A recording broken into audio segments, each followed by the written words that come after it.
Kasus penemuan 2 mayat di Orchard Tower, Singapura. Pada tanggal 7 Januari 2002, salah seorang security mencium bau busuk yang sangat menyengat yang kemudian diketahui berasal dari sebuah mobil sedan berwarna silver yang tengah berada di tempat parkiran mobil lantai 7 dari gedung Orchard Tower, Singapura. Merasa curiga, akhirnya ia pun segera melaporkan hal ini kepada polisi setempat. Polisi pun segera tiba di lokasi kejadian dan melakukan investigasi. Polisi kemudian menemukan 2 orang mayat yang merupakan seorang pria dan juga seorang wanita yang sudah dalam keadaan membusuk di dalam mobil yang sudah terbengkalai selama 4 hari. Kondisi kedua mayat itu sangatlah mengenaskan. Salah satu korban pria ditemukan di dalam peti yang terbuat dari anyaman rotan. Kakinya pun sepertinya ditekuk dan juga dibengkokkan secara paksa supaya bisa dimasukkan ke dalam peti itu dan diletakkan di belakang jok kursi mobil. Sedangkan satunya lagi adalah mayat seorang wanita yang dibungkus dengan selimut dalam keadaan kepala dibungkus dalam plastik dan terdapat ikatan di sekitaran leher korban dan juga ditemukan dalam bagasi mobil. Polisi pun segera mencari pelaku yang diduga ikut terlibat dalam kasus pembunuhan ini. Korban kemudian diketahui bernama Koh Nai Guan atau sering dipanggil dengan sebutan Aguan, adalah seorang pria Singapura yang berusia 46 tahun. Sedangkan satunya lagi bernama Susi Lan Yaming, seorang imigran kelahiran Cina yang datang ke Singapura pada bulan Oktober 2001. Ia pun berencana untuk mendaftarkan dirinya sebagai pengajar di Singapura. Susi juga diketahui sudah menikah dan memiliki 2 orang anak kembar laki-laki di Cina.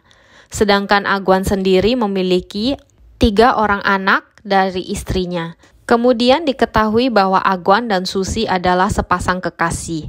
Berdasarkan hasil forensik, kedua korban dicekik hingga meninggal dunia.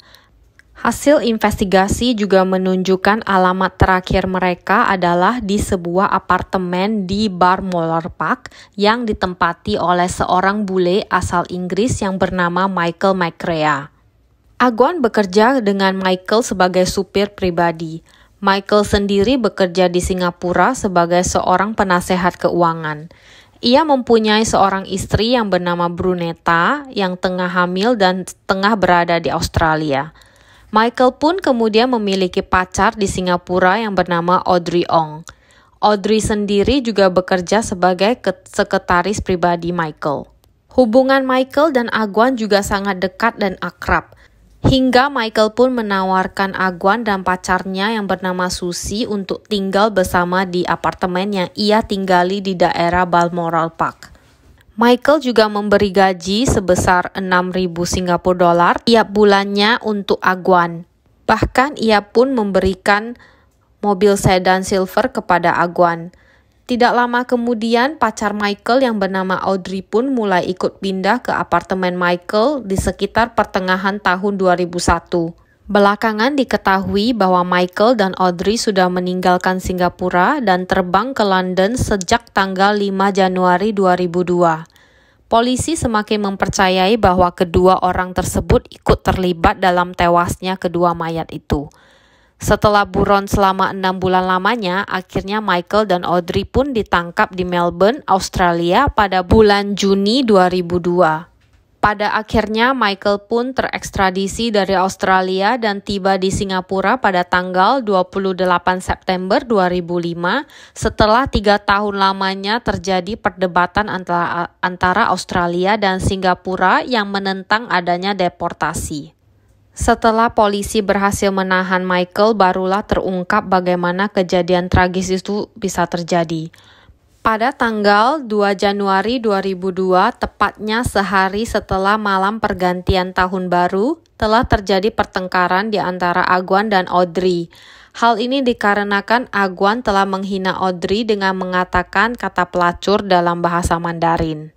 Mendengar hal itu, Michael pun marah dan membalasnya dengan cara mendorong dan menonjok wajah Aguan. Aguan pun tidak tinggal diam. Ia pun balik melawan Michael dengan memecahkan vas di kepala majikannya. Tetapi ini tidak berpengaruh pada Michael yang merupakan petinju amatir. Ia pun terus menendang Agwan hingga tulang rusuknya patah. Ketika Susie membawa pisau ke arahnya, Michael pun memukulnya hingga ia pingsan. Hingga sekitar pukul 4.30 pagi, Michael dan Audrey menyadari bahwa Agwan sudah meninggal ketika mereka mengetahui bahwa tubuhnya menjadi dingin dan kakinya berubah warna menjadi ungu. Merasa panik, Audrey mencoba melakukan napas buatan, sementara Michael mencoba untuk membuat jantung Agwan berdegup kembali dengan menggunakan mesin pijat. Tetapi semua itu sudah terlambat. Setelah itu, Audrey pun membawa Susie masuk ke kamar Agwan. Michael menyarankan agar mereka memasukkan mayat itu ke dalam koper, tetapi Audrey menunjuk ke keranjang anyaman besar yang digunakan sebagai meja kopi di ruang tamu mereka. Ia kemudian mengosongkan keranjang dan mereka memasukkan mayatnya ke dalam keranjang itu. Mereka berdua juga ingin mencari tahu bagaimana Agwan menyembunyikan bonus uang yang barusan diberikan pada bulan lalu. Tetapi Susie tidak bisa memberikan informasi apa-apa. Michael kemudian menelepon salah satu temannya yang bernama Gemma untuk membantunya mencari uang di dalam apartemen itu. Sedangkan Audrey menelepon teman prianya yang bernama Justin untuk meminta bantuan agar membuang bangkai tikus yang sudah mati. Keduanya mengaku diancam dan akan disakiti kalau tidak mengikuti perintah dari mereka. Gemma membawa kedua anak perempuannya ketika ia datang menuju apartemen itu. Audrey pun pergi keluar untuk mencari babysitter untuk menjaga kedua anaknya. Ketika ia balik ke apartemen itu, ia menemukan Susie sudah terkapar di lantai. Michael mengatakan bahwa Susie sudah tidak bernyawa. Tetapi ketika Michael mencoba memasukkan kepala Susie dengan menggunakan plastik, tampaknya tubuhnya sempat bergerak seperti kejang-kejang. Michael pun berusaha untuk menekan tubuh Susie sampai ia berhenti bergerak sebelum ia mengangkat dan memindahkan tubuhnya ke dalam mobil.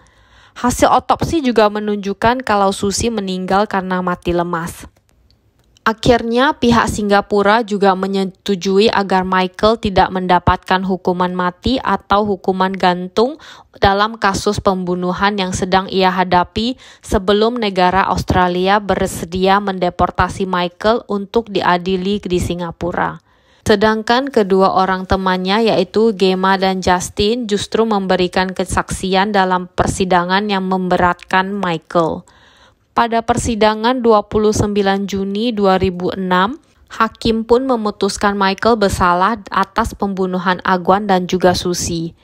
Ia pun dijatuhi hukuman penjara selama 24 tahun lamanya. Ini berdasarkan pada hukuman maksimum 10 tahun pada tiap korban dan juga penambahan hukuman 4 tahun karena terbukti telah sengaja membuang barang bukti. Sedangkan Audrey juga dideportasi balik ke Singapura pada tahun 2003 dan menghadapi tuntutan karena ia telah menyembunyikan barang bukti.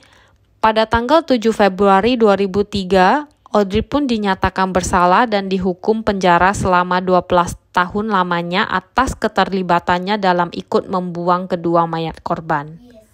Terima kasih sudah mendengarkan cerita hari ini. Simak kisah-kisah berikutnya ya.